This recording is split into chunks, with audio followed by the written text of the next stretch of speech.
Sanibona, ngaphambi singene kwivideo namuhla, ngithi angithathe lethuba ngibonge i-support nothandeni esikhombise lona lingaphezu kokucabanga kwethu. Siyacela niqhubeke nisiphote njalo ngokubuka amavidiyo ethu, ungakhohlwa ukukhomenta, ushare, ulike. Siyafisa ukuzwa umbono wakho. Sicela-ke singene kwivideo namuhla. Kule video namuhla ngifisa nje sike sibheke udaba lomkhonto wesizwe party. Ngibonile ukuthi kunogogo abamakhela indlu nje. Ubehlala kwelinye ixhokovana, sizofaka ivideo yakhona la sibheke nodaba luka Judge John Hlophe olahlwe icala izolo, bese sizwa ne-DA ngoba i-DA yayihambile yawumangala. Usho ukuthi imangalelo John Hlophe mayelana nodaba lokuthi njengoba wakhishwa ukuthi angasabi ijaji, kodwa wathatha isinqumo, iphalamende lathatha isinqumo sokuthi uma ku-electwa abantu abazohlala kwikhomithi leli elikhetha abantu abazoba ngamajaji, ba-interview abantu, uyingxenye kalelo khomithi. So i-DA biyilwisa ukuthi akufanele, njengoba nje akhishwa ekubeni ijaji, akufanele. Sifuna silibheke lelo daba. Olunye udaba ebengifisa ukukhuluma ngalo kodwa ezoliyeka ngamabomu, udaba le-MK Party ukuthi yabhala iletha yathi izofaka i-vote of no confidence against upresident. Simzwile-ke uSpeaker uThoko Didiza mayeke akhuluma ne-Sunday World ngesonto ethi akaze ayithole iletha evela kumkhonto wesizwe party. Ngimbonile-ke nabanye be-EFF bekhuluma ngaleyo nto leyo.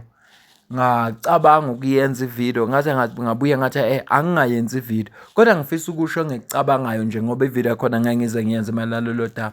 Phela uma bezofaka i-vote of no confidence funa bazi ukuthi lapha it's a game of numbers. Ekugcineni kosuku kusiza ngani ukufaka i-vote of no confidence kusuka lapho bengawatholi amavote, kuzobe kuyize.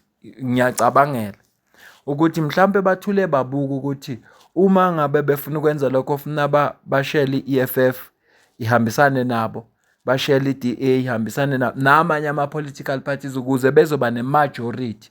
So uma ubheka nje kulezi insuku ezedlule, njengoba abantu babekhuluma indaba yokuthi akube ne-unity phakathi kwe-MK ne-EFF, kodwa i-EFF ukuphumela kwayobala ithi cha ngeke kuze kwenzeke. Lokhu kukubeka ngokusobala ukuthi noma ngathiwa babefuna ukuvota kwi-vote of no confidence bekungeke kuze kwenzeke. Okunye kwesibili, i-DA yakulula ukuthi imlaxaze uCyril Ramaphosa. Yebo bona bavumelani naye kodwa akulula ngempela ngoba babamsene naye futhi banama-position kungenxa yakhe. So uyacabanga ukuthi uma ngase kuthiwa-ke kuvotwa against lo president akulula. So ngiyacabangela ukuthi i-MK Party ifike la ithi khona akusizi ukuthi ifake i-vote of no confidence kuSpeaker ithi akuze kukhulunywe leyo nto leyo ngoba ayizukuba namphumela le bona abayifisayo ngenxa yokubuka ukuthi i-support mhlawumbe ayizukuba kahle. Uyabona nje uma ungakhumbula ngesikhathi kuneZuma must fall babe bamsene oBantu Holomisa, oBabantu Holomisa, General Bantu Holomisa, oJulius Malema, Zwelinzima Vavu. Uyabona ukuthi kwakune-support. Uzubone lapho ungakwazi ukuyifaka i-vote of no confidence ngoba uyabona ukuthi ikhona i-support. Kufana ne-energy. Yabona i-energy i-EFF yayinayo kuliwa noZuma. Kwakuyi-energy yangempela futhi obonayo ukuthi labantu bazimisele. Noma-ke ngingazi noma kwakuliwa ne-corruption noma kwakuliwa noZuma ngqo. Isizathu esenza ukuthi ngisho njalo, ngiyazi ukuthi abantu abangama-fighters bazosuke bathi ngidefend i-EFF ukuthi nansi i-corruption iyenzeka phambi kwethu. Simbonile uRupert eyingxenye yohambo, indaba yephalaphala, kodwa leya energy ayikho. So uyabona ukuthi lana kungenzeka kwakuliwa noZuma ngqo, kodwa angifisi ukungena kulezo zinto lezo. Bengithi nje angiphawule ngichaze nesizathu esenza ukuthi ngingayenzi ivideo bese ngibeka ukucabanga kwami.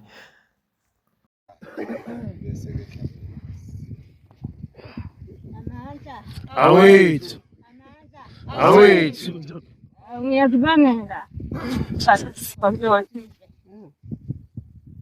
insizwa ezangitakula, ngathi uma bese bengitakula ngathi angisenawo amandla okubonga, ngathi phezulu emadleni Ngathi ngifuna isikipha angasakhona. Ngimo wokuqala ophethweni.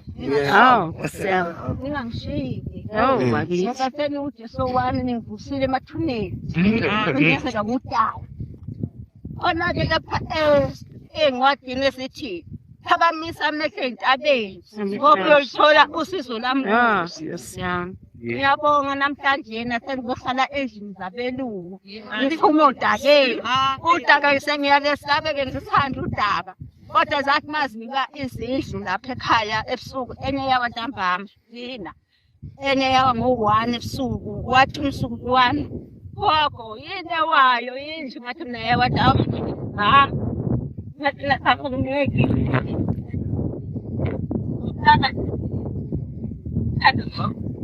Bonga sonke khona ngiyabonga. Siyabonga. Njengoba umuzwa kugogo ebonga ilogogo abamakhele indlu le nje bawubombona ubehlala kule xhokovane lengapha eceleni sebemakheleke le ndlu encanyana nje kodwa ke akufani kunale xhokovane abeka kulo. Siyambongela kakhulu muhle futhi umsebenzi abawenzile ngoba phela abantu mabenza into enhle funa sibancome sizofika isikhathi ukuthi benze okubi sibagxeke. Lokhu ngikwenza ngoba ngiyazi ukuthi uma senza ama-video kanje abantu bafuna ukuthi sincome njalo kanti abantu sibancoma uma benza kahle futhi abantu sibagxeka uma benza kabi. Ingakho-ke ngithi cha uma kukhona okuhle abakwenzile nami angivele ngincome ukuze mzukwane ngigxeka bangathi abantu sengijikile. Ngiyazi phela abantu basho njalo bathi hayi besithuza kahle usujikile kanti ngisuke ngingajikile ngisuke ngisami ndawonye ukuthi njengoba ngaso isikhathi basuke bengenzi kahle. Bafethu akukho okuningi ngaloko ukuthi ngelinye lamalanga usho ukuthi ngaba nokufikela nje ukuthi ake ngicheck ama-community ami la ngaphakathi ukuthi ngibe isimo sinjani.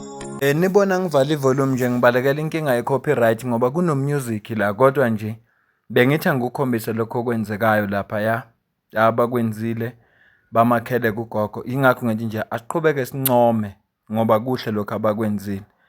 Asincome asidluleke singene odabeni lika Judge uJohn Hlophe, Dr. John Hlophe. Sizocaphuna indaba ye-DA ngoba i-DA okuyiyona eyayifaka icala oyikhulumelayo usisi lo uKhakhawu ukhulumile naye beNewsroom Africa ezwakalisa nabo ukujabula kwabo ngokuthi isinqumo sivune bona.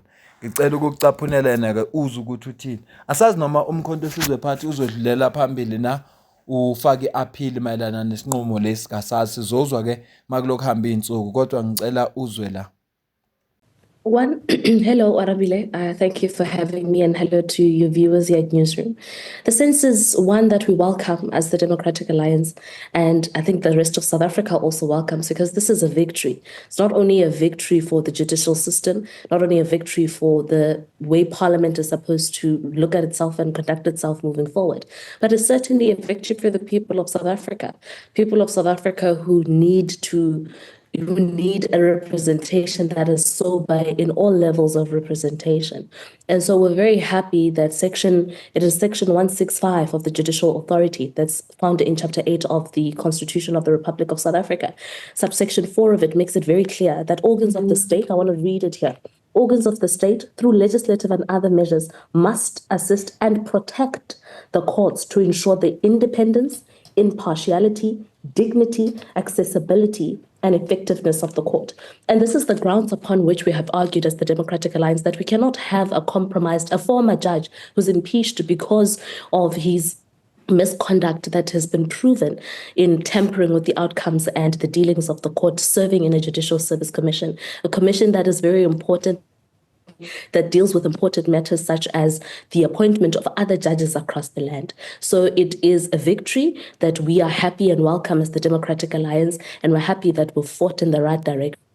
Happy we were able to uphold the dignity and the effectiveness of the court system. What is the decision? Njengobuzwa-ke usisi uKarabo Khakhawe ekhuluma lapho ukuthi basemukela isinqumo futhi bathokozile kakhulu ngesinqumo esiphume enkantolo ngoba ijaji phela lakhishwa ngenxa yokungaziphathi kahle.